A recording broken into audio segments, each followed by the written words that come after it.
तो मनीष सिसोदिया के घर 14 घंटे तक चली छापेमारी में सीबीआई ने अब तक क्या-क्या जब्त किया है।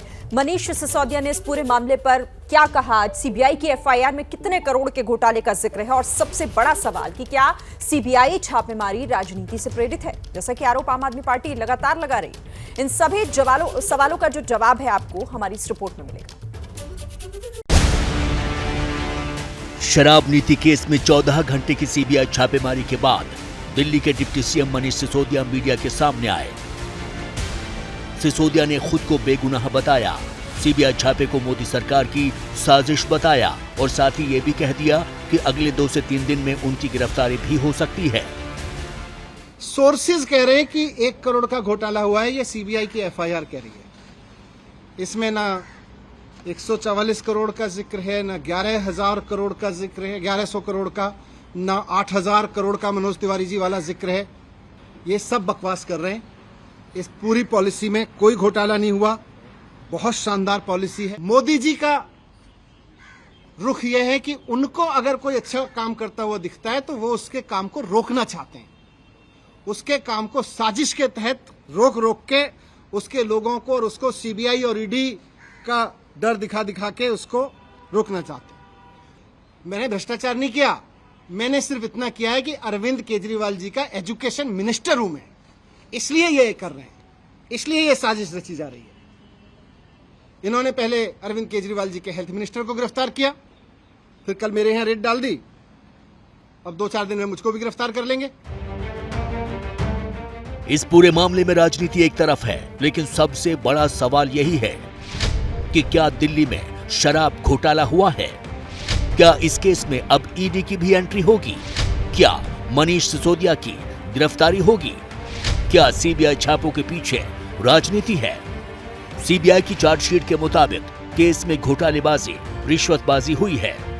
सिसोदिया के करीबी दिनेश अरोड़ा के राधा इंडस्ट्रीज के खाते में इंडोस्पिरिट्स के समीर महेंद्र ने 1 करोड़ भेजे।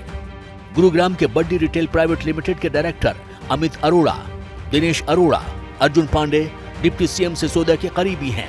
ये सभी शराब लाइसेंसों से आर्थिक फायदा लेकर उसे आरोपी अफसरों तक डाइवर्ट करने में शामिल हैं। रिश्वत और कमीशन लेकर शराब कारोबारियों को फायदा पहुंचाया गया। शराब नीति बनाने और लागू करने में गड़बड़ियां की गईं। दिल्ली के एक्साइज कमिश्नर रहे अरवा गोपी कृष्ण, तत्कालीन deputy commissioner Anand Kumar Tiwari, assistant excise commissioner Pankaj Bhatnagar ने विवादित शराब नीति लागू करने में अहम भूमिका निभाई। अब इस एफआईआर के आधार पर सीबीआई जांच कर रही है कि घोटाले के जो आरोप हैं वो कितने सही हैं। इसी सिलसिले में सिसोदिया के घर समेत कुल 21 ठिकानों पर सीबीआई ने 19 अगस्त को छापेमारी की। सिसोदिया के घर से सीबीआई ने कुछ दस्तावेज भी जब्त किए हैं। इसके अलावा लैपटॉप, मोबाइल फोन समेत इलेक्ट्रॉनिक गैजेट्स बरामद किए हैं। उन्होंने पूरे घर की तलाशी ली। मेरा जो कंप्यूटर है वो भी सीज करके ले गए, मेरा फोन जो था पर्सनल वो भी सीज करके ले गए हैं। सीबीआई के सूत्रों के मुताबिक मनीष सिसोदिया के घर से जब्त किए गए लैपटॉप, दस्तावेज और मोबाइल फोन्स की जांच हो रही है। जांच के बाद कार्रवाई आगे बढ़ेगी।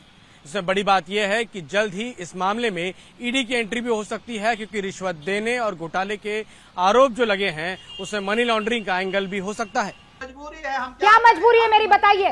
मैं अभी आपको बताती हूँ कि मैंने ओए होए होए होए नमकीन के चटकारे लेते हुए टकटकी मार के डिबेट शो को पॉज रिपीट कर करके देख रहे हैं जोगिंदर जी। इनकी तरह आप भी देखें अपनी फेवरेट डिबेट्स को रिपीट कर और डाउनलोड कीजिए एबीपी लाइव ऐप अपने स्मार्ट टीवी पर।